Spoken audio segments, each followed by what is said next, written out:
Welcome to the Young Women in Technology South Africa Summit. Here today is your host Emmanuel Donga and your co-host Muvia Udama. Muvia, introduce the people to who we are and ideally the structure and what we're about for the upcoming sessions ahead. Thank you, Emmanuel. And welcome to the Young Women in Technology Summit. We'll be looking at unlocking the youth potential in the digital age and driving digital inclusion towards securing future job opportunities. Now, this summit will be split into two sessions with a break in between. The session will start now, and at 10:10 there'll be a break. At 10:20 we'll start the second session. Thank you for joining us today, and I hope you enjoy the discussion. Excellent. Thank you very much, Muvia. And for the audience as a whole, thank you very much for taking time out of your busy schedules to be here. It means a lot to us from the team at Zuriel. And also it's for this discussion ahead, we're really looking forward, very eager, because this platform ideally, just to provide you some context, we set out to do this summit 30 days ago. It was something that we did not have in mind as one of our agendas for the month of April, but with the ongoing build-up in terms of how young women in technology have been applying themselves and the different summits and ongoing discussions that have been happening, we felt it was necessary to carry the discussion forward and see how we can link it to what we do at Zuriel in terms of empowering the youth through mentorship and training programs. So today, for the very first session, we're joined in by Hope Muturi. Hope, thank you very much for taking your time to be here. For those who may not know, a quick intro. Hope Muturi is a TVET and youth empowerment specialist. She has led multiple programs and projects in TVET and has within the private sector as well as for the Kenyan government. Hope, introduce yourself to the people, and we can kick off the discussion from there. Great. Thank you, Emmanuel. Great to be here and great to connect with you again after the Zuriel podcast some time back. Yeah. And yes, as you rightfully mentioned, really, I'm a TVET specialist. So I do research, strategy, project management, and training development in TVET. And for the people who do not know what TVET stands for, TVET is technical and vocational education and training. So it's a major way the youth empowerment goal is being realized. Excellent. Now, for the topic of the day, as we can see, it's simply looking at how can we unlock the youth's potential. And within that, there's a big buzzword going around, which is youth empowerment that has been going around for some time. But now we're really seeing that it has to be catalyzed. We're looking at the impact in terms of, if we simply look at Kenya, in 2020, I believe the exact statistic was 85% of students were not able to attend school, due to that gap. The COVID restrictions led to students staying at home. Now, we're in a place where we're going through the third wave, unfortunately, as a country.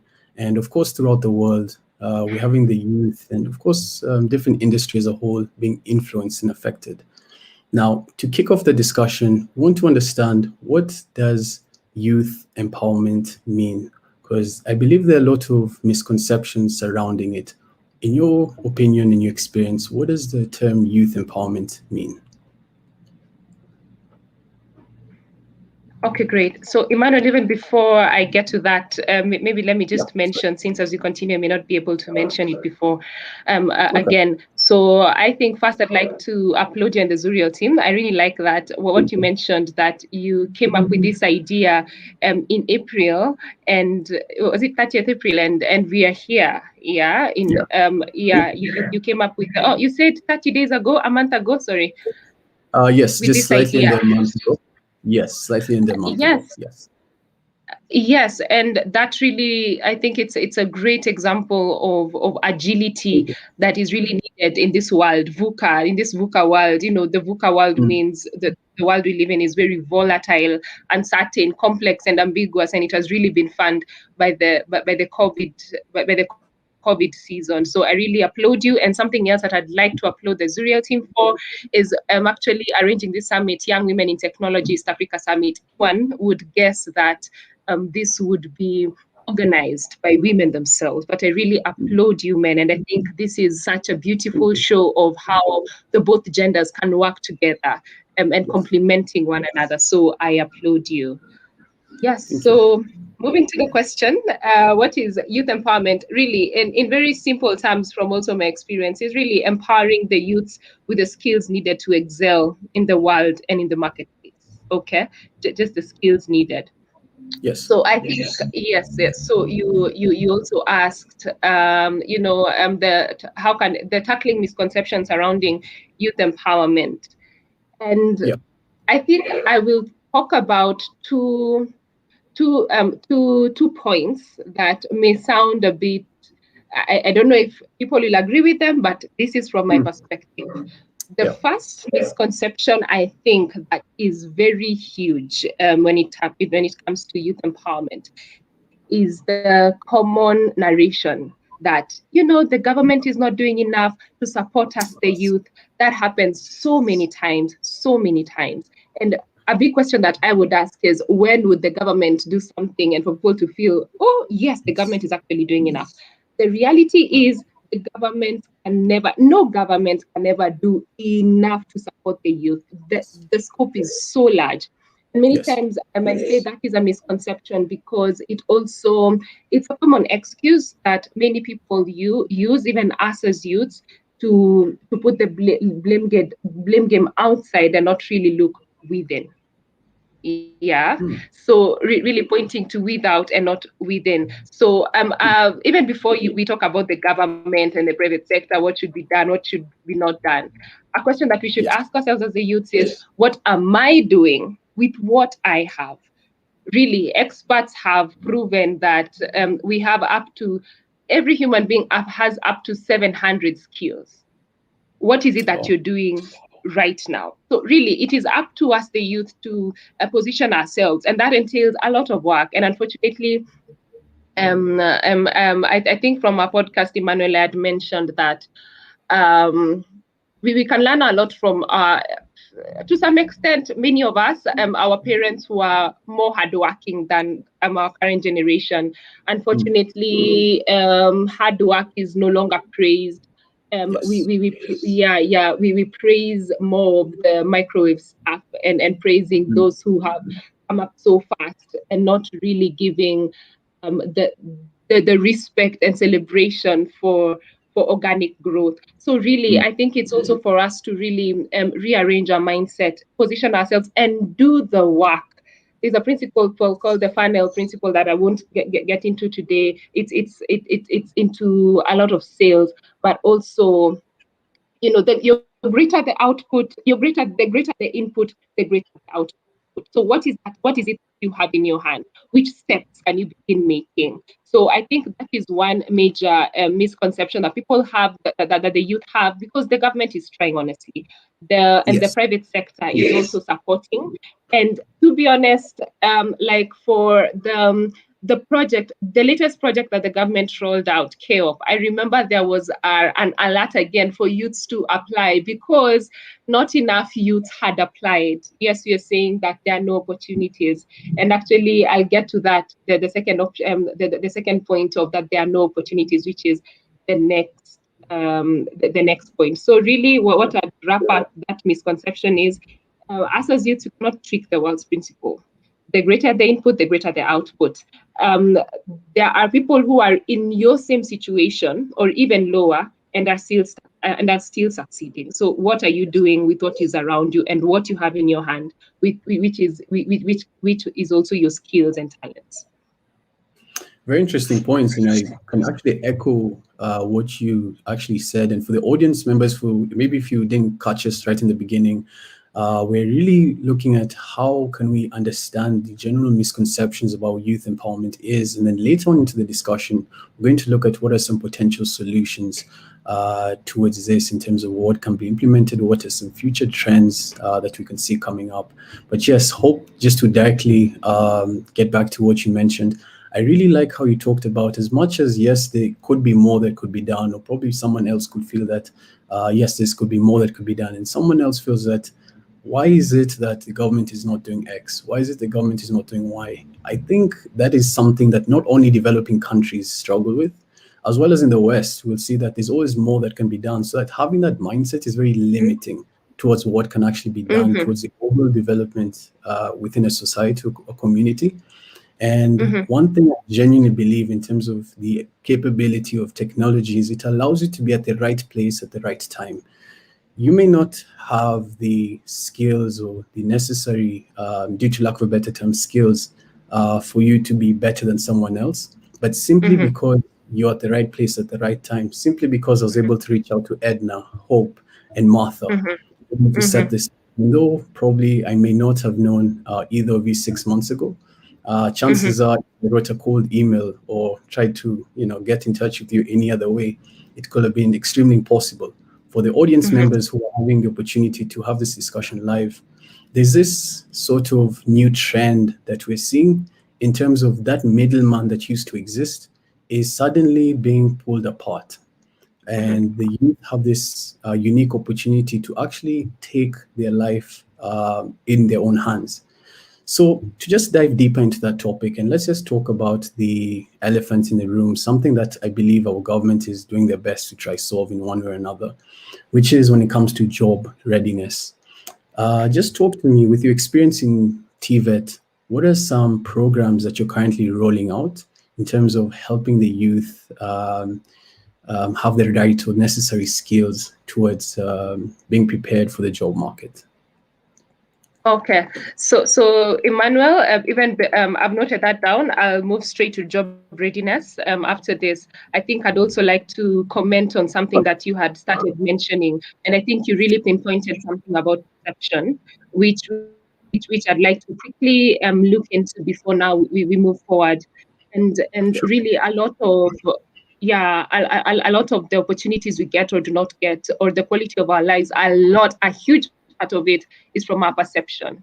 And I think, Yes. as you said, many times we limit ourselves, and it's unfortunate. How do we view the world? How do we view our country? It's Yes. reality. There are so many immigrants who are choosing to settle in Kenya and East Africa. What are they seeing that we're not seeing? Yes. Yeah, and since this session is also about lived experiences, let me quickly mention there is a time when I was in the media production. I was coordinating a show called Maisha Superstar on Mnet. And I remember when other contestants from other countries, when they would win the first audition, I remember there are contestants who would say, "Oh my Lord, I'm going to Kenya, I'm going to Kenya," and I was so excited, and I'd be like, "Oh, did you say Kenya or New York?" So there are things that people see that we don't see. So really, for us, really shift perception. And also, Emmanuel, you've mentioned about the great privilege we have about technology.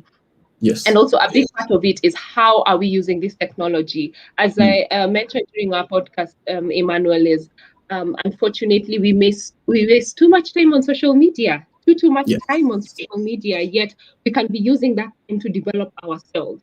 And actually, okay, so that's a discussion that we can have later. But do you track your social media time?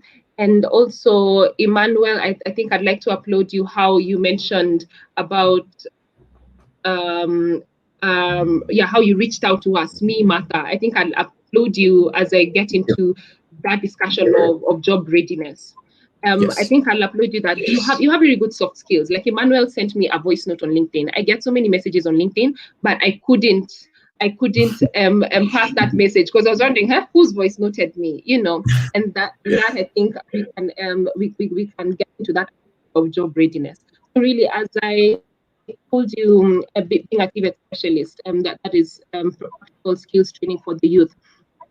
Unfortunately, so far in TVET and in universities as well, one thing that is really focused on is the hard skills. Okay, first let me mention TVET. TVET, let me say colleges for people to really understand it more. But yes, colleges, people are really taught how to, the technical hard skills, how to operate a machine, how to farm, how to do beauty, the technical hard skills. But a big gap definitely in our education system, both from TVET to university, is actually the soft skills.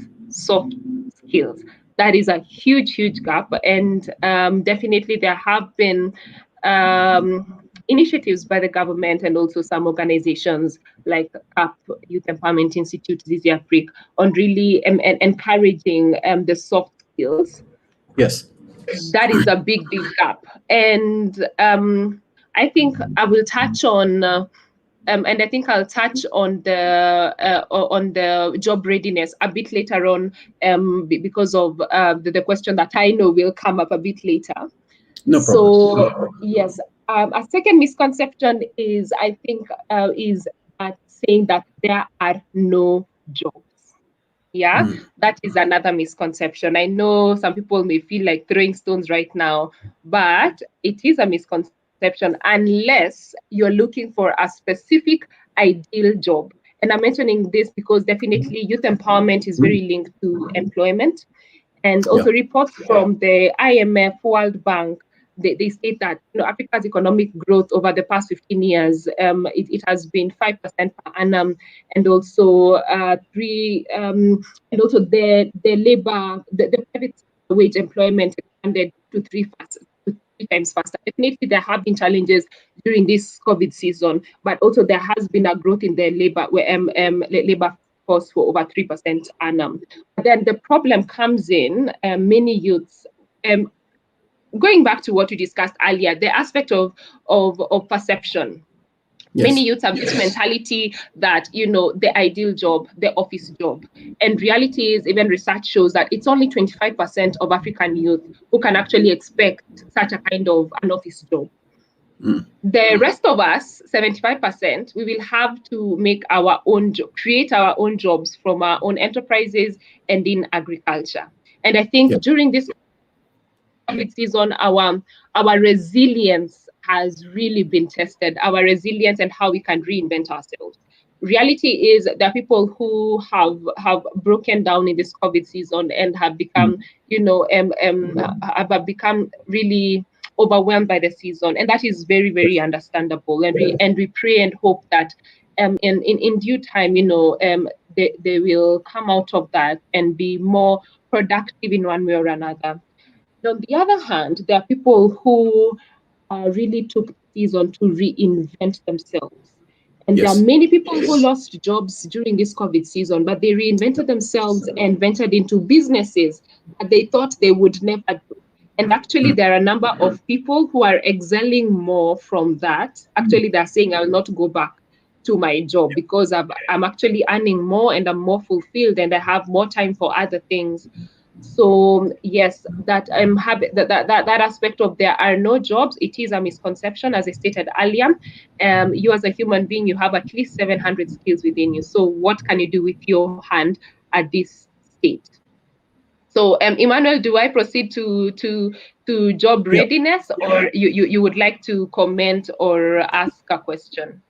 Yeah, I'll just quickly just come in just to quickly provide my 2 cents, and you can bridge into the next part of the discussion. So something I believe I genuinely, just as Emmanuel, even just separately from Zuriel, is within your own 2 hands, there's so much more that you can do than what you can possibly imagine as a whole. But there's also the other side of the discussion where I believe, which is also valid, I 100% support your point in terms of what the government is doing, the initiatives that they're currently carrying out. I feel like the challenge is that the youth don't really understand these opportunities are actually being implemented by the government. And it goes back to, how Kenya did that. We were really focused on implementing the Huduma number registration, I believe last year. 2020 or 2019? 2019, if I'm not wrong, or 2020. But we're really focused on ensuring that nationwide we are digitally moving forward. But you'll find that the benefits within this what the platform that's being created by the government, as a youth right now, if I was to come together and put 10 of my colleagues or friends together within the same age bracket and ask them, what do you feel are the benefits of Huduma number? Majority of people would actually not know what is to come, the benefits of what is to come. So I feel, back to your point, and just to add on to it, I feel like when it comes to the opportunities, they are there, and there's so much more that can be done with our own hands, just as a first point. Now, the second thing is, when the challenge I find with empowering the youth towards driving them towards entrepreneurship, I view it as entrepreneurship is a very competitive ecosystem, but then it has a huge reward to it, such that individuals that are innovating on the community level understand the specific solutions that are required to make it to ideally solve that particular problem on the community level, which is what the youth have. If you just go to the community level and just once again reach out to individuals within Generation Z and millennials, they have all these different amazing ideas. But the challenge is when it comes to implementing or them running it up and setting up as their own operation. As we know, entrepreneurship is probably one of the hardest careers that you can venture into, with a success rate of about, correct me if I'm wrong, but about 80% of startups don't make second year. So on both sides, I see the validity in terms of pushing the youth towards, finding solutions and the like. But also there's the downside in which if they're not able to actually make it in this very challenging ecosystem, there's that support, which is now where I believe the private sector comes in and is really important, because they have the different solutions that the government will not be able to fulfill due to lack of a better term. So yes, just need to provide context and my 2 cents regarding that. But definitely great points surrounding that. So yes, we can move on to the job readiness aspect. Great, and I really agree with you, Emmanuel. And it's a sad reality about startups. And the thing is, in every successful business owner, they have a story of a startup that failed at some point. Yeah. Yes. And actually the quite number of business owners who it was like a chronic failure of startups. Yes. So I think also it's for us to encourage ourselves, is if a certain startup fails, that doesn't mean that you're not cut out for business. You try again and try again, and really also learning from those mistakes. I think a culture that we do not really have is continuous learning. And I'd really like to applaud those who have tuned in today, because this shows you have a character and an attribute that will really help you to navigate this uncertain world. Continuous learning. So even for entrepreneurs, one thing that I'd like to ask ourselves is, do I set aside time every day to read about why startups fail, or how to run a successful business? Do I have a mentor? Do I keep growing? Because even as as the good book says, people perish because of lack of knowledge. So have we tried to really seek that knowledge to grow ourselves? Then, so in terms of job readiness and the common setbacks that the youth face towards having opportunities in the workplace, I think I'll just go to the basics. Definitely, for us to be successful in the workplace, you need the hard skills or the soft skills, or should I interswitch them? Let me begin with the soft skills and the hard skills, because with time, it's being proven more and more that soft skills are actually much more needed in the workplace than hard skills. But then, as I mentioned earlier, our education system does not focus on soft skills. But then, as I mentioned, your perception. So since the education system does not really give you the soft skills that you require, so what do? You look for that information yourself, you grow yourself, you read, you practice, and including working for free. Unfortunately, this is something that people cringe at, because we are in we're in the 21st century, we're in 2021. Why should I be working for free? But really, there's no shortcut to it. If, especially after school, if you're not willing to work for free, I think really it's something to really think about, because industry, definitely we know that a large gap that we have is skills mismatch. in the youths what you've learned in school versus the workplace. So how can you Yes. become industry relevant and have the relevant skills without the work experience? And many times for you to get through those doors is for you to work for free. So I'd really encourage many youths to be open to internships and such experience that will really help you to develop the hard skills and soft skills. And something else that I think is really important for us as we prepare ourselves for the workplace as the youth is definitely having the realization that AI is here with us, AI, artificial intelligence, Yes. is here with us. And unfortunately, in the last couple of years, we've seen a lot of jobs being lost, in the banking, insurance, actually in every sector has been, Mm. influenced with this, the rise of the technological advancements. But then not all hope is lost. Really, look at all industrial revolutions, because right now, there are various discussions, and many people believe that we're in the fourth industrial revolution of the internet and all. Yes, Yeah.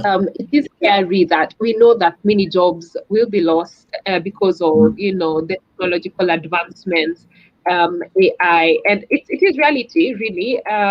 It's predicted that about 50% of all jobs, all current jobs, will be automated by AI in the next 15 years. So that is um, that is quite a destabilizing thing. But on the other hand, experts keep agreeing that not all hope is lost. It will be about not now from the jobs that will be lost, still there will be jobs that will be created. Created. So it's Yes. up to us to position ourselves and to know Mm. the job that I am in. Yeah, for those of us who are in our workplace, are you bored with your job? Yes. Are the tasks Mm. repetitive? That is an indicator that your job can be replaced by AI. So it's up to you to begin thinking about how you can reinvent yourself in the workplace.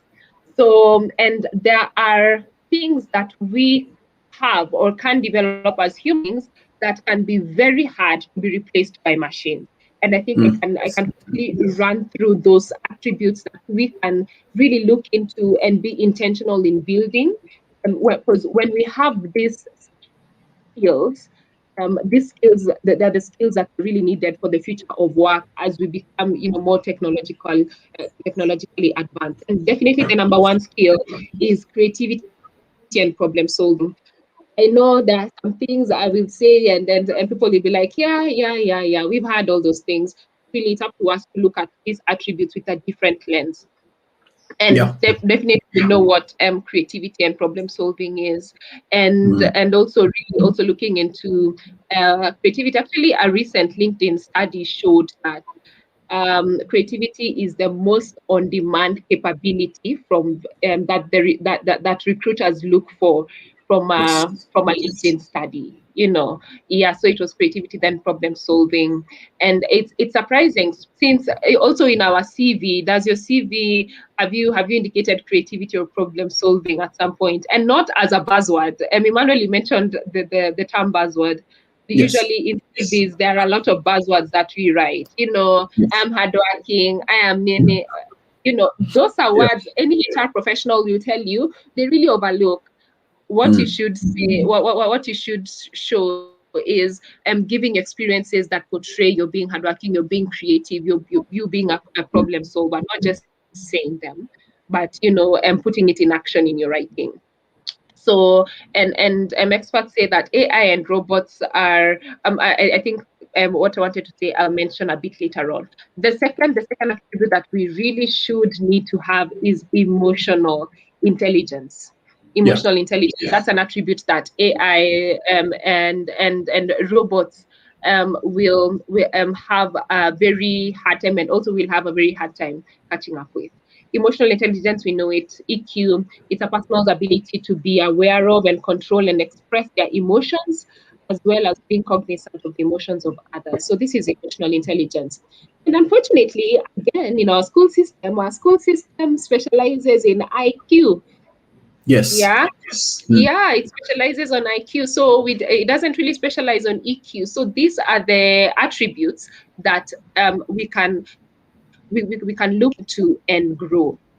So another attribute, as Emmanuel, just to quickly ask, at what time are we going for the break? How much do I Yeah, have? we have about 10 to 15 minutes, so we're perfectly in time. Okay, Yeah, okay, okay, we're well great. in time. Yes. Okay, okay, great. So another attribute that we should really look into is critical thinking. Yes. We know what critical thinking is. Suggesting innovative solutions and ideas to solve complex problems using reasoning, logic, and evaluating arguments. And really, there is a book that I was reading, and it was really showing how the mind is like a muscle. The mind is like a muscle, and that is 100%. why many times you shall know them by their fruits. Many times when you see someone intelligent, besides their natural ability to be intelligent, is they are putting hours and hours of reading and studying and improving themselves. This is something that we cannot run away from. For you to be a Yes. critical thinker, a major way you can be a critical thinker is through reading. Really, how can you think of things that are not already in your mind, and also create, and to solve problems? So read. Be intentional in your reading, and even in our busy lives, really, we need to, in the same way many of us are becoming more intentional about, what physically. How do you work out? Did you also put time to work out your mental space, to build your mind, to learn more, and that really grows your critical thinking. Another attribute is active learning and the growth mindset. Mm. Yeah, yeah, active learning and growth mindset. That's another key skill that is needed to Yes. survive, this uncertain world, and not to be replaced by a robot. So you need to keep on upskilling. And I'm glad that I'm in good company right now, because the people who've logged in really want to learn more. And something else that robots don't really have, or have in a limited way, is judgment and decision making. Mm. And also human decision making will become more complex in the future workplace. You see, machines, they process information and provide insights, yeah, but it's humans who will need to make the decision, recognizing the broader implications. And definitely this goes hand in hand with critical thinking. Another very, I wish I could sing about this, but very important aspect is Go ahead. interpersonal communication skills. Whew, Mm. I wish I could shout Mm. from this, because this is 100%. this is a critical need that we lack. And actually, let me just share an experience. Go ahead. Recently, very recently, actually, I was recruiting for my business, and it's a youth skills company. And yeah, so we made the advertisement, and I wanted to be really involved in the decision making, and also for this person who'd be recruited, because we really wanted to mentor that person to get into a good position as the business Yes. grows. And to be Yes. honest, I'm the one who, so after we shortlisted from the applications that came in, and definitely, even before I continue, I'm shortlisting. That is communication skills. How do you present Mm. yourself? Written communication. That is how we made the decision. So after shortlisting, we got our top 4 applicants. Then I texted them. To me, that was the second phase of the interview. I Yes. text you, how do you respond? Mm. Yeah. So yeah, they responded, and from what they responded, I had already known 2 people won't handle this position. Unfortunately, the world is that cruel. The world is Yes. that cruel. It's that it's the stakes are so high. Unfortunately, yeah. Then, but we were gracious enough. All of them, we still invited all of them for the interview. And Mm. even before the interview, I had a telephone conversation with them. And from the telephone conversation with them, I already knew the person that we'd pick. I already knew. Yeah. So and we had the interview, and actually my business partner, after the interview, she was like, "Ah, you're right. That's a person that we'll pick." And we Wow. picked that person. So how are your interpersonal communication skills? Because even behind the people who are hiring, as we talk about job readiness, behind Yes. those machines, behind those emails, those are human beings. And to be honest, human beings, a huge part of us is the soul, is our emotions. A Mm. huge part of us want to connect. Leaders in organizations, HR officers, many times they pick the person that they connect with. And also will you blend into our organizational culture? So that is something that you cannot run away from. So what are you doing every day to improve your communication skills? And a big part of improving your communication skills is reading. Reading, yeah, read. Then to continue to the final point, Emmanuel, do you have any comment or question? Yes. Honestly, I've really enjoyed the different points you put out. But to start with, I will just point out the main ones that stood out. Of course, everything I really found value in, but I'll just talk about the ones that I can personally relate with, as well as someone who's within Generation Z, and something that I see as well influencing or limiting or hindering, due to lack of a better term, our how you can say our value within the marketplace, the job marketplace, that is. So the first thing is soft skills. That is something that is just it's very essential in terms of how you simply communicate who you are online, how you articulate who you are, whether you're a brand, an individual, a student, whoever you are. And a simple example of how to look at it is our LinkedIn profiles. 4 or 5 years ago, probably not important for us to have LinkedIn profiles. To some people, we still don't feel like it's important. But in the digital age in which things are progressing, you can simply get a job based off your profile. And there's actually different occasions where I've approached simply because of my profile. And this is not just something to do with the youth. This is just anybody within the job market to date. And it also goes back to what you mentioned, the next point that you mentioned, which is understanding how to, as I said, how to articulate your unique value within the marketplace. So that can mean different things. For someone who's applying for a job, how you send that email, how you send that cold email, how you pick up that phone during that one-on-one discussion. And I feel like a lot of the skills ideally are picked up when you do that free work that you mentioned. And I know, yes, the free term is something that's frowned upon, something that people don't like to hear. But right now, I want to tell you, a year ago, it will not be possible for me to sit here and have this discussion with you.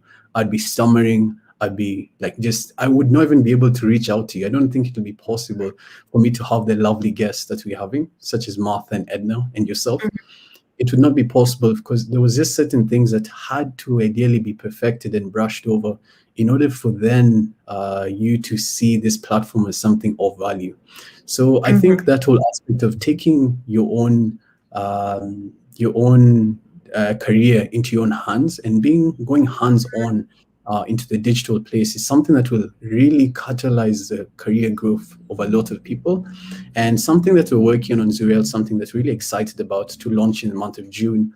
We want to see how we can ideally focus on providing soft skills, just this basic soft skills within the marketplace. But yes, it's still something that we're working on because we see that it's something that's very simple. It's a very simple skill, but it's really neglected due to lack of term. So yes, I don't want to take too much time when it comes to that. Those were just the pointers, the different points that I had in my head. But yes, we can go on. We have about 5 minutes left.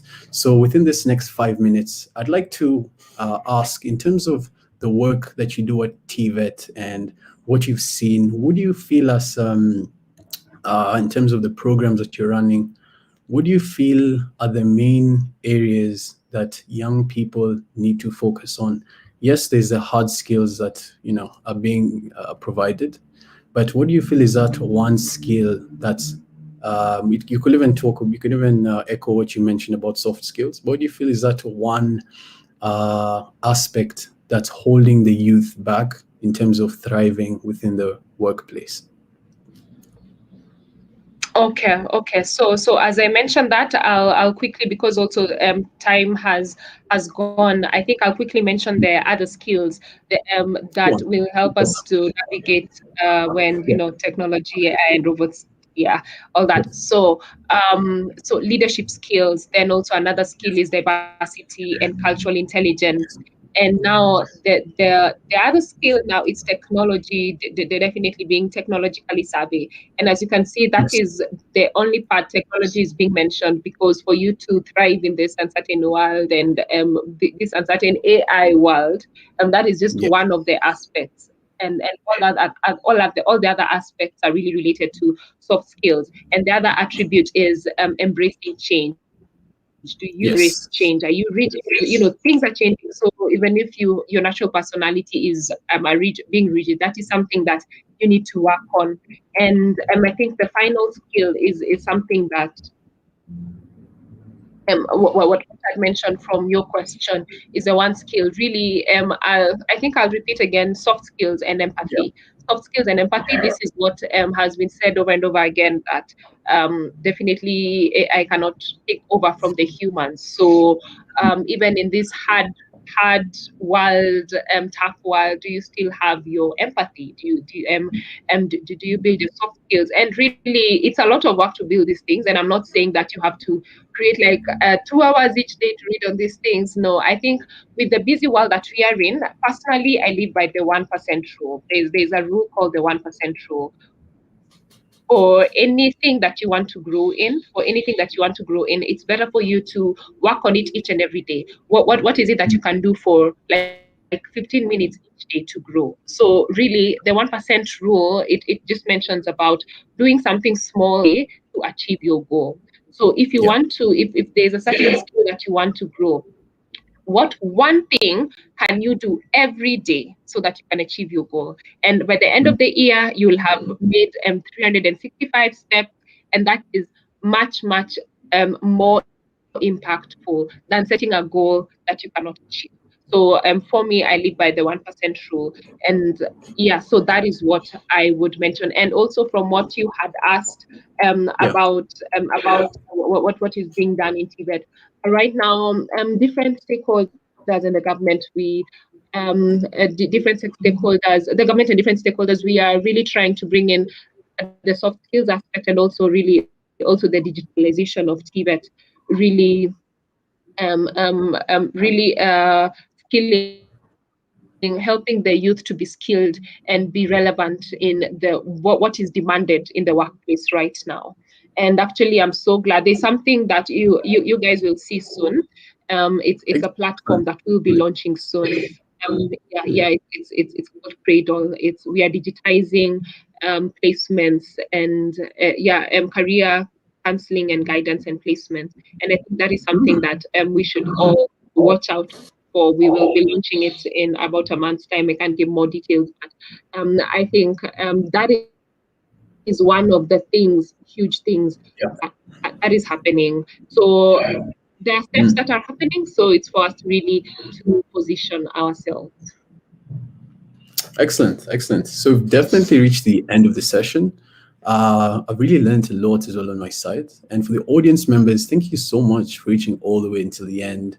Hope for the audience members, once again, for those people who just tuned in, were not able to understand what was going through, or you simply tuned in halfway through, this is session 1 of the Young Women in Technology South Africa Summit. And we just concluded our very first session with Hope. And we're about to just take about a 10 to 15-minute break, a 10-minute break, and then we'll be back in for a second session of the day. Very exciting, very lively, that will last about another 45 minutes. Hope, just let the people know how they can connect with you, or what platforms you'd like to let the people connect with you on. Great, Emmanuel, thank you. And as I share my contact details, I think I'd like to encourage all of us. There's a serious pandemic of lack of mentorship. Please let us all reach one. Just reach one person who is under you in age or life experience. A high schooler. Yes. All of us can mentor someone. Like in high school, you'd be mentored by someone who's in Form 2 and you're in Form 1. Is reach out, let's mentor one another, and it will really Yes. make our world a better place. So you can, all my social media handles are Hope Muturi. So you can find me as Hope Muturi on LinkedIn, on Instagram, and on Facebook and on Twitter. There are others like TikTok, I think so. For example, I think I can. But yes, so Hope Muturi in all my social media handles. And it was a joy to be with you again, Emmanuel, and the audience. Thank you for joining. Likewise. Thank you very much, Hope. Definitely learned a lot. Thank you very much for that. For the audience members, please stay tuned. If you'd like to go have a cup of tea, if you'd like to reply to some conversation, to some emails, you can do that in this next 10 minutes. And please be back for the second session of the day, which will last about the same amount of time. But we're absolutely grateful to have you here. As we mentioned earlier, this was due to lack of a better term, a last minute event that we felt was necessary to have. And for the feedback and for the audience members for taking your time to be here, it means the absolute world to me and the team at Zuriel. So do stay tuned, and do not go anywhere, and be back at approximately 10:25 for the next session of the day. We'll see you all very soon.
Hello, guys, and welcome back to the second session of the discussion.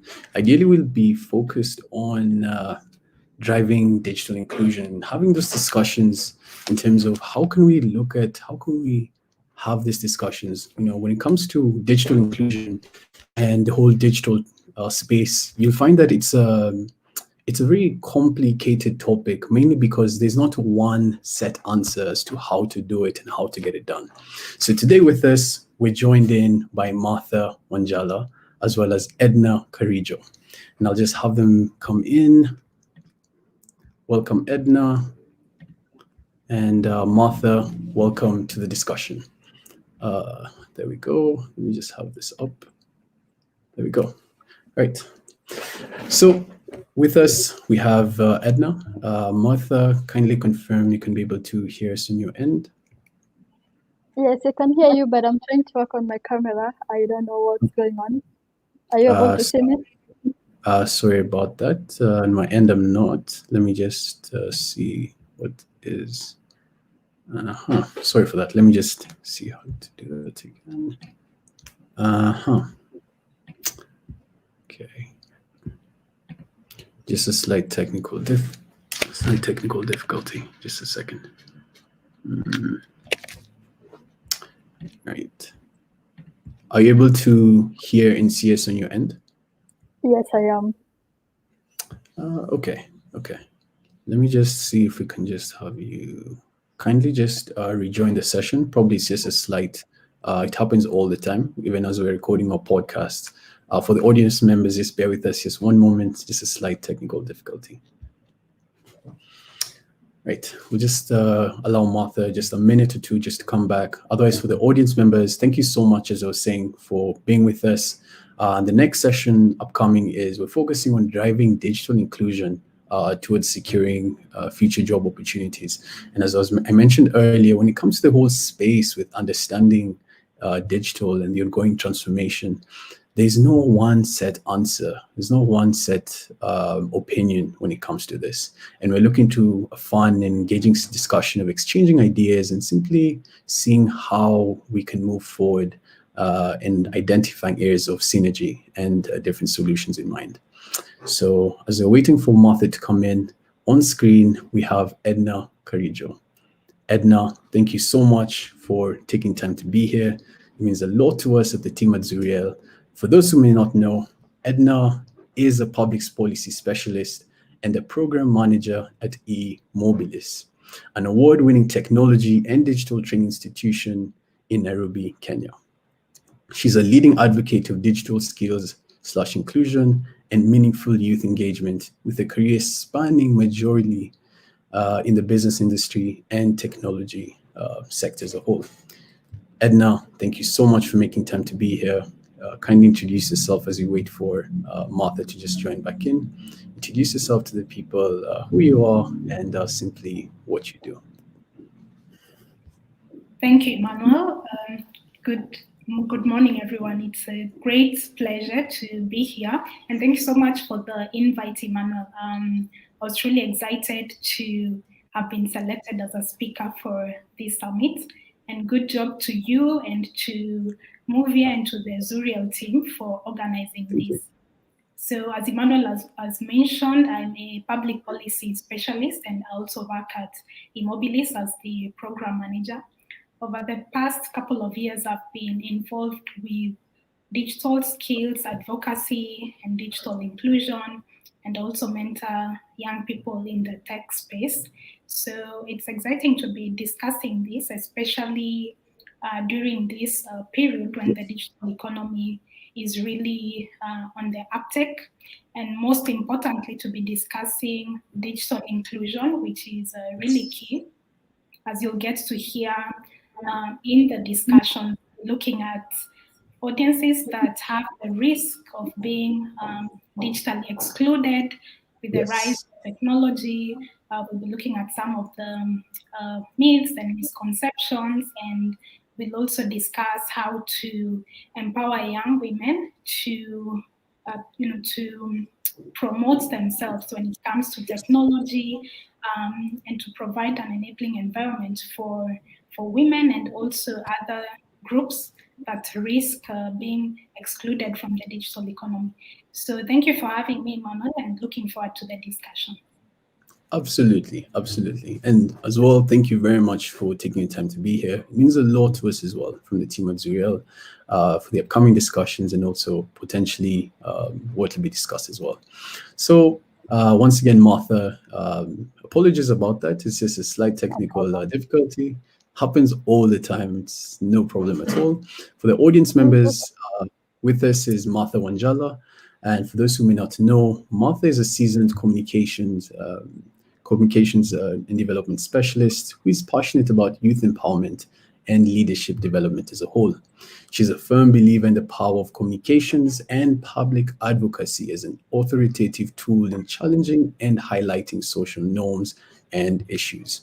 As you can see, tremendous speakers and excited to dive into the topic of the day.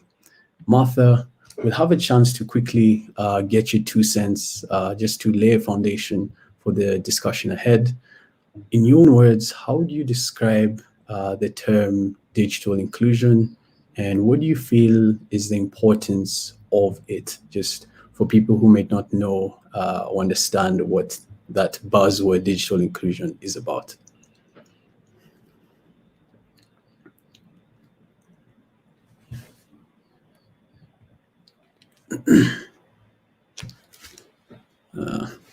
Sorry. Martha, can you be able to hear us on your end? Yes, Emmanuel, we can hear you. Can- would you like to go first, or should I go? Yeah, I think, yeah, kindly go first. I think, yes. Thank you for that, Edna. Thank you.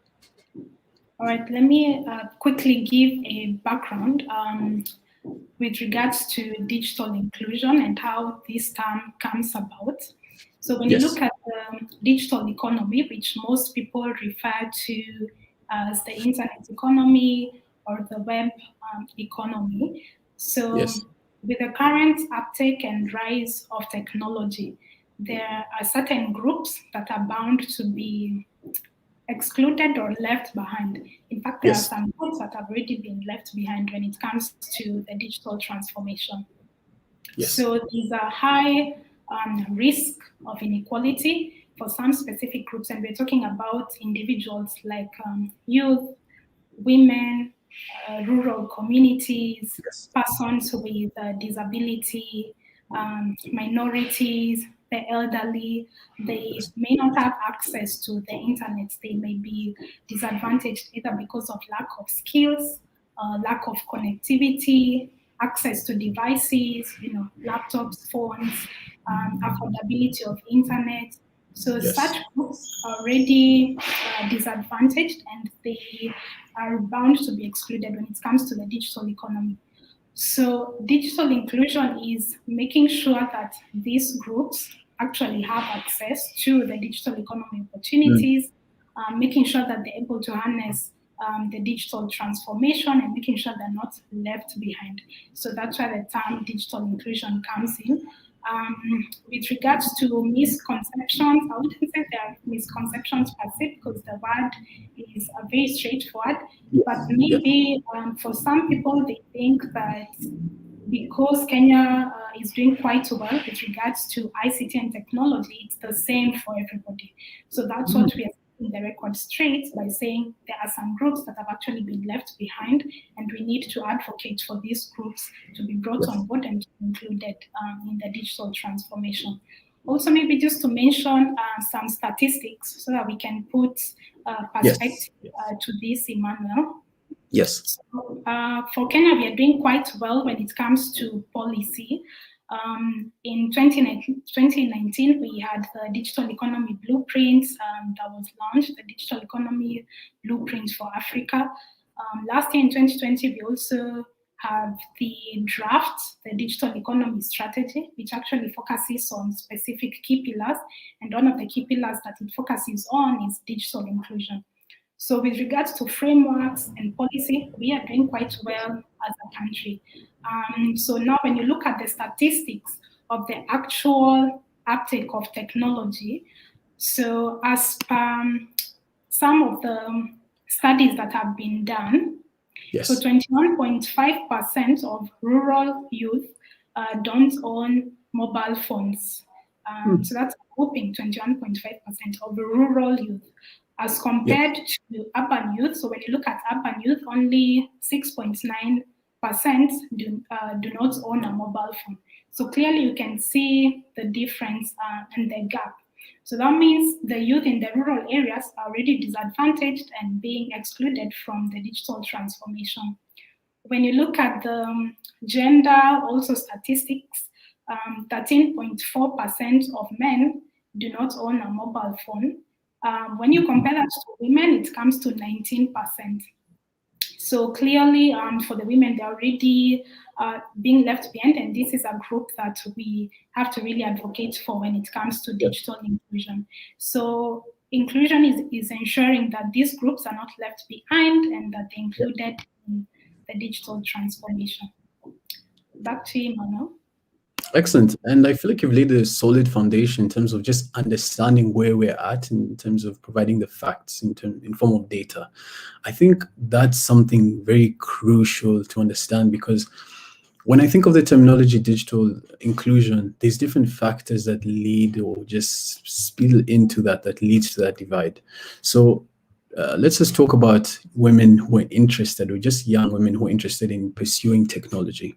When it comes to social norms and, in the family, a career choice for a young girl currently in high school, things have changed, but they've not really changed that much. You'll find not majority of young girls are not really being recommended that as a career choice. Ideally, we're seeing this. Personally, I have a personal belief that when it comes to school, and this is just my personal opinion, I like for it just to be just that, but girls are actually smarter than guys. That's from my general experience, both high school and also in my experience in university. Young women ideally are actually much smarter. Hi, Martha. Glad to have Hi, you back.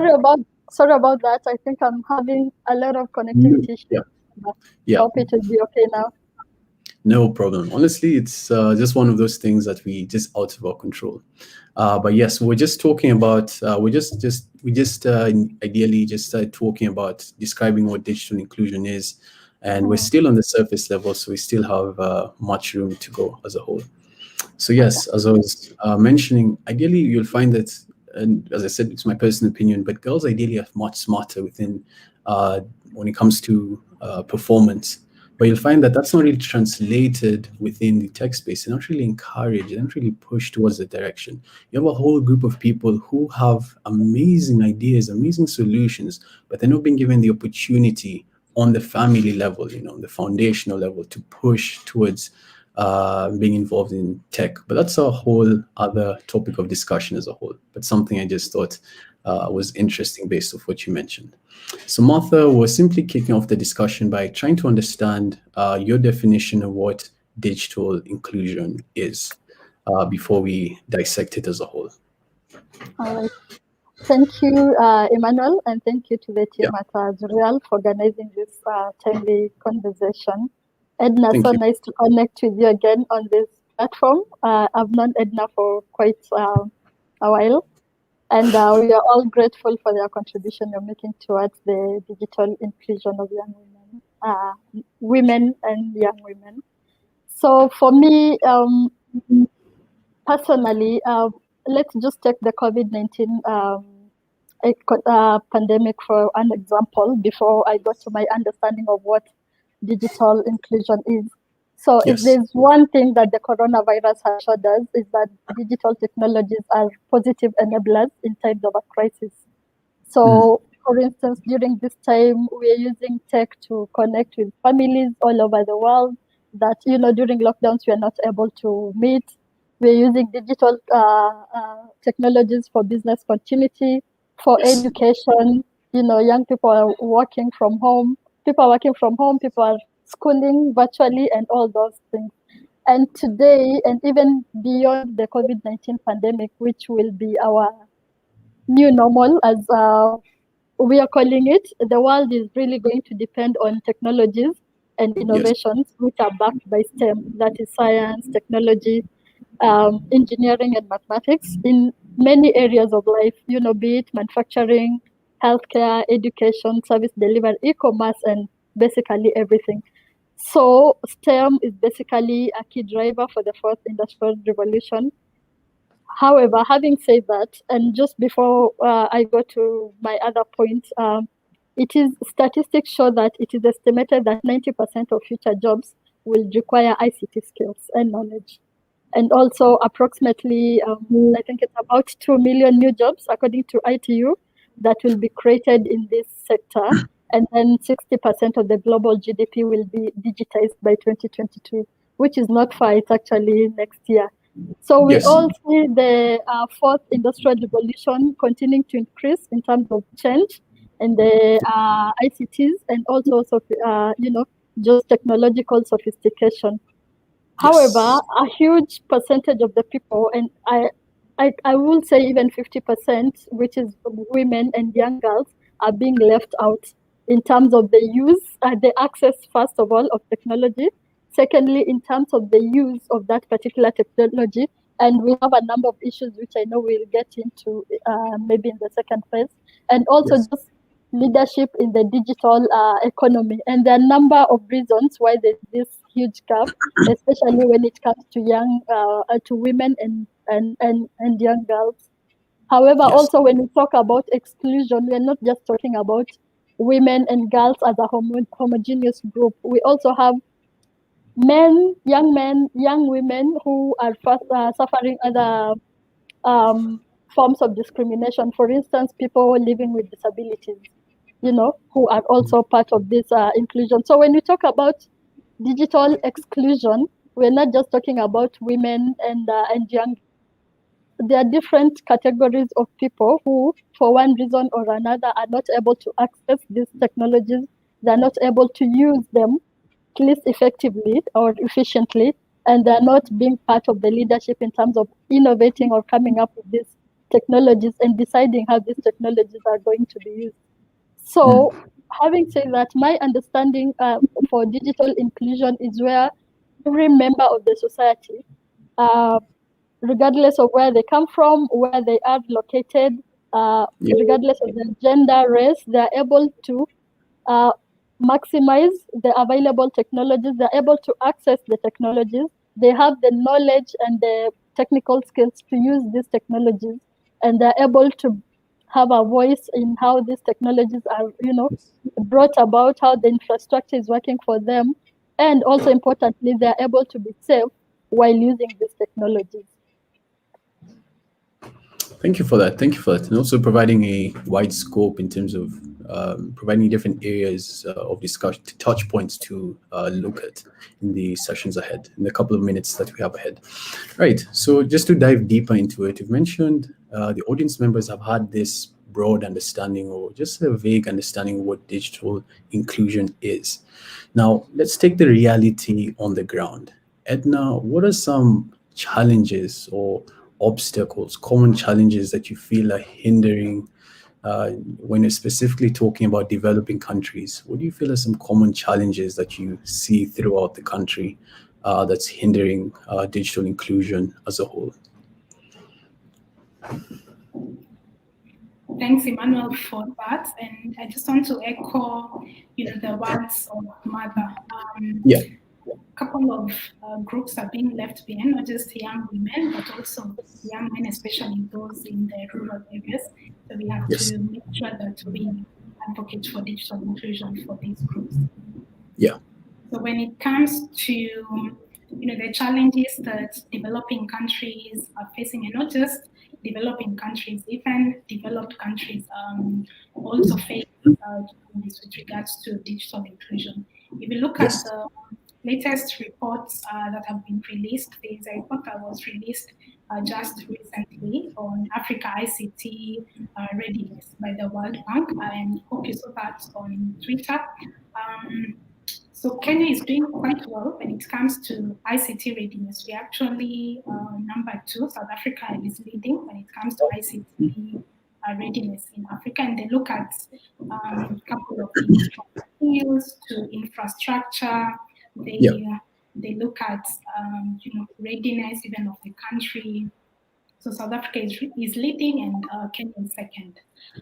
So one of the things that the report mentions is that for countries, not just developing countries, to be able to harness the digital transformation well, they have to look at things like the digital infrastructure.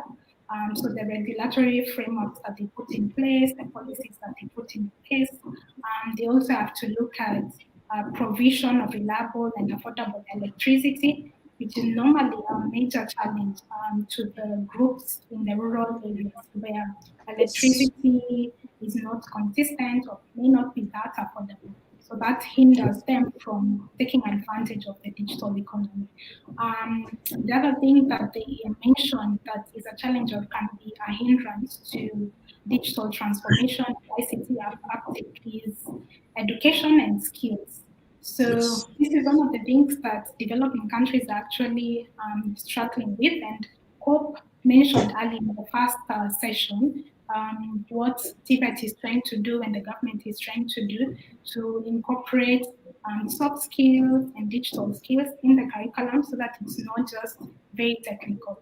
So if developing countries can invest in incorporating digital economy skills for the future of work, then they'll be able to harness the digital transformation and really include groups that have been excluded.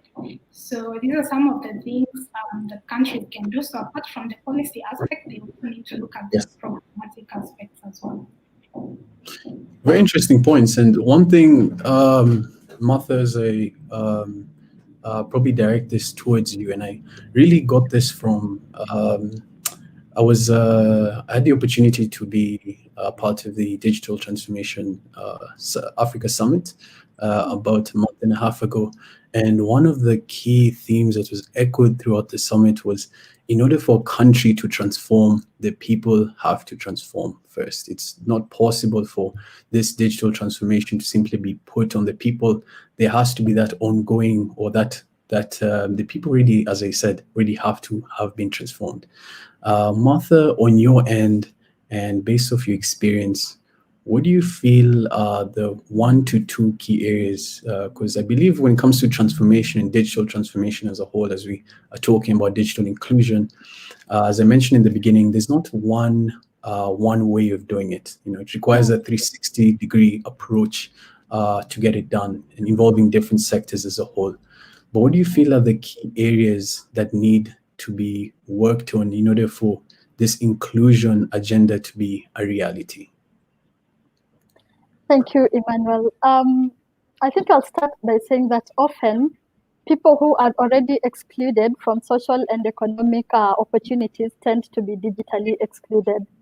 So in other words, the digital gender divide that you're seeing is perpetuated by already existing inequalities. So, for example, most of us live in patriarchal societies where we have this patriarchal kind of social norms, traditions, and beliefs, and policies, or rather frameworks, that restrict women's access to so many things.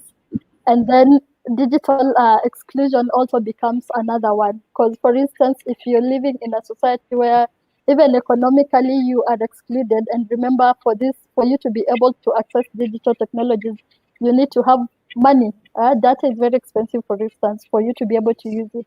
So if you're already excluded in other ways, then digital exclusion is already it's almost like a given. If you are excluded in education, for instance, and Edna has mentioned that so you're included in education, there is a tendency of young women not taking up STEM subjects, for instance.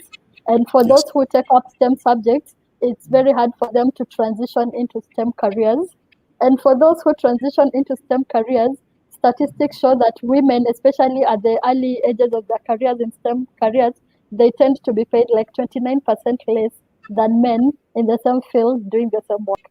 So it's kind of a multiplier effect, and generally, so for us to be able to really cover this issue of digital inclusion for everyone, We need to already address the existing inequalities in our societies that already hinder women and girls and other vulnerable groups of people to be excluded. So that's number one.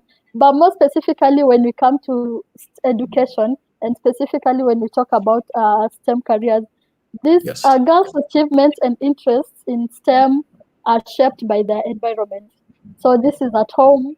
Your parents, what are you talking to your kids about? What they can be able to do? What kind of careers are you advising them to be able to take up?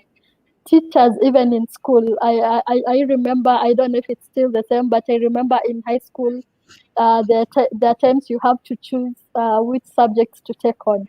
And what are the teachers telling the young girls in those schools? Which kind of subjects are they being advised to take on without even looking at their capabilities? The media, the educators. I mean, it's a whole, like you said, it's not a one-person solution. It's a whole ecosystem.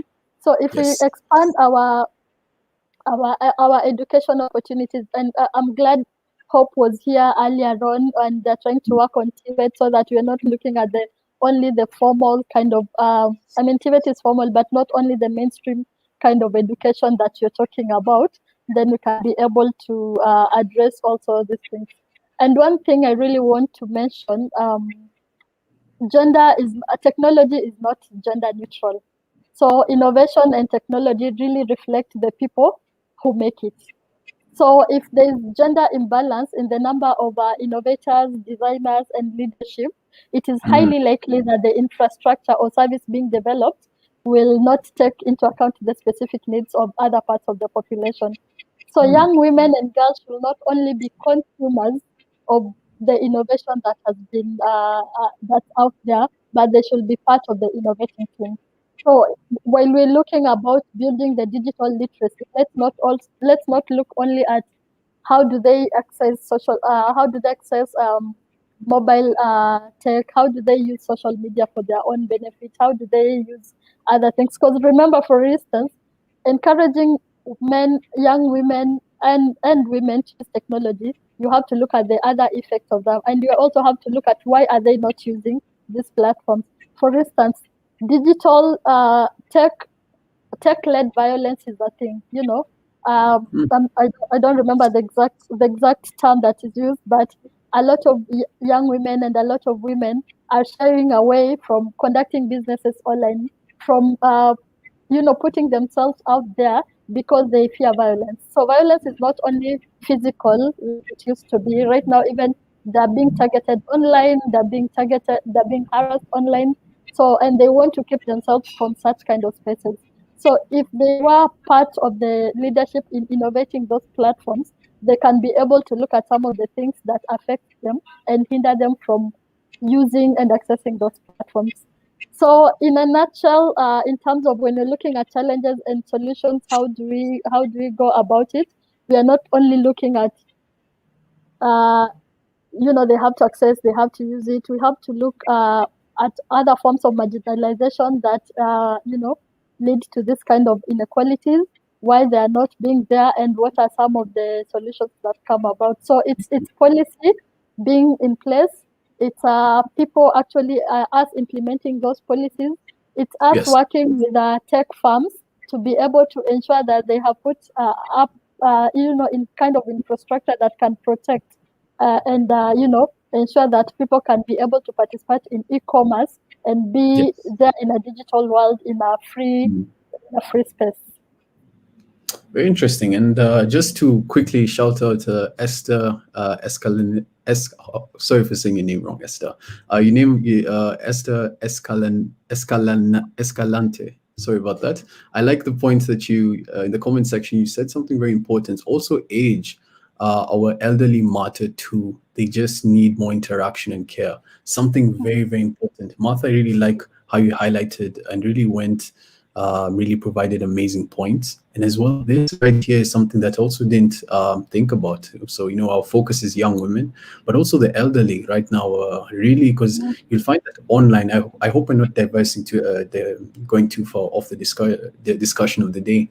You'll find that old people right now are being targeted by these different scams online. There's so many different people who are trying to just call, old people, convincing them that there's something wrong with their M-Pesa, there's money that's been transferred. You've heard this different schemes that Diamond does and over. And yes, I really just wanted to echo that point out. I think that's also a unique group that also need attention. As much as the youth are the future leaders of tomorrow, our elderly are also individuals that need to, as well, they need to understand what's going on also for their own benefit as a whole. So as we reach the end of the discussion, the close of discussion, Edna, I wanted to simply look at what are some things probably you can touch on in terms of the work that you do at Immobilis. What are some programs that you feel students or young women should take up? Probably what are one to two, or the main programs that you'd recommend young women to focus on in terms of diving into the world of technology? Thanks, Emmanuel, for that. And I love the direction the conversation is going. And also just to echo the group for elderly, yes, that's obviously quite disadvantaged when it comes to the digital economy and the digital transformation. So like I mentioned, I work at Immobilis and we run a couple of programs. Our main core focus is on tapping into the youth and empowering them with digital and technology skills to prepare them for the future of work and to prepare them for careers in the ICT space. So we have also designed very specific programs that are targeted to young women. One of the programs that we run is called Mobi Girls, which aims to it targets young women from disadvantaged areas and aims to train them on programming and software development through scholarships, and then they're mentored and also guided on how to develop mobile applications. Other programs that we run, so on a day-to-day basis, we have our campus here in Westlands where we have young people coming in to study programming. We also run specific projects, for example, with Google. We partner with Google to roll out Grow with Google trainings. We also train women on remarkable programs. And one of the other programs that we've recently taken on is the Jira Digital Program, which we are implementing as a public-private partnership with the Ministry of ICT, KEPSA, and the Mastercard Foundation. So just to mention, these are some of the programs that the private sector and other organizations can decide to take on to promote digital inclusion. Because we, like Hope mentioned in the morning, we can't just wait for the governments to do everything. Private sector has to come in, the civil society has to come, form PPPs, and be able to harness the existing policies and frameworks and come up with a program. Excellent. Excellent. Thank you for that. We've definitely reached the end of the discussion. Amazing ideas shared. I've learned a great turn as a whole. As we reach the end, Martha, is there one last thing you'd like to let the people know as the very last point of the day? Yes, absolutely. And I just want to get back to the point that you said young people are the leaders of tomorrow. I think we need to change that narrative. Because young people are not leaders of tomorrow. They are already leading. I mean, young people are already driving innovation. They're coming up with existing, very new and interesting apps that are making our life easier. So they have to be included. One, they have to take up the spaces, but also for you to be able to take up those spaces, you need a very good environment. So that's one. Number two, in terms of the future is tech. It's not even the future. Even right now, technology is driving most of the things that we are doing. Technology is the reason why we are able to connect here on this platform from the different areas we are in. So I'll just like to call on to three things. Number one, greater inclusion of women in the digital economy is very important, and it has to be done because inclusion will bring value not only to the people but to the community, not only socially but even economically. That's number two. Number one. Number two, inventions. We need to innovate, and we need to have inventions that are rising out of mixed teams, that are both women and men, both Yes. boys and girls, both also looking at the elderly, because invention doesn't have to be tech alone, but you can even have an elderly person who feels there's something that can be done, and then work with the skills of a younger person to be able to bring it together.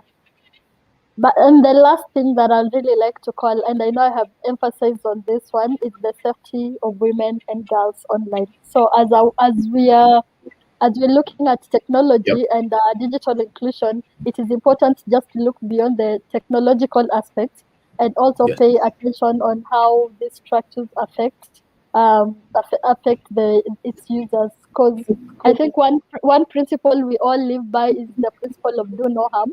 So whatever inventions we're coming out with, government, private sector, academia, civil society, we really need to come together to ensure that young women, boys and girls all live a life free of violence, even if it's Yes. online.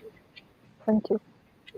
Wow, I've never, just based off your third point, I've never thought of it in that way in terms of it being a hindrance. So definitely it's also something new I've learned in that way. Thank you very much. Just to the audience members, thank you very much for sticking all the way to the end. It means a lot to us from the team at Zuriel. As we mentioned earlier, this is a summit that we simply wanted to open up discussions and just have a platform to exchange ideas and see how to drive this conversation further. Edna, kindly let the people know how they can connect with you, whether that's just on LinkedIn or any other platform. And then Martha will do the same thing as we reach the close of the discussion. Great, thanks, Emmanuel. So it was a great pleasure being here for this particular summit, and good job to the Zuriel team. Good job to the rest of the speakers, Martha and Hope. Such a pleasure meeting you once again. So if anyone wishes to reach out to me, you can reach out to me on LinkedIn, Edna Karijo, or via email, ednakarijo@gmail.com, or edna@immobilis.org. Thank you. Thank you. Thank you, Emmanuel. Thank you, Edna. I think and thank you, Hope. This was really a very empowering conversation to have.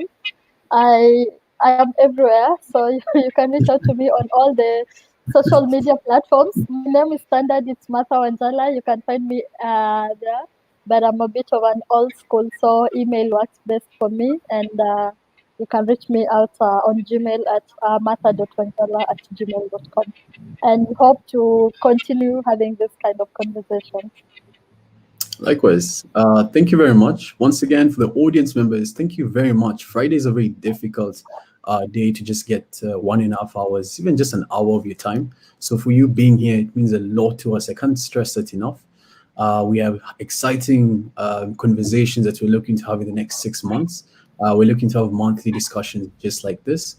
This is our starting point. We wanted to serve as our test run, due to lack of a better term. And we're really happy with the feedback and just the overall excitement towards this discussion as a whole. So thank you guys very much. Do stay tuned for so much more coming up. And for the speakers, once again, the team at Zuriel can express our gratitude. We look forward to potentially as well having Edna and Martha on the Zuriel show in the near future, of course, that is.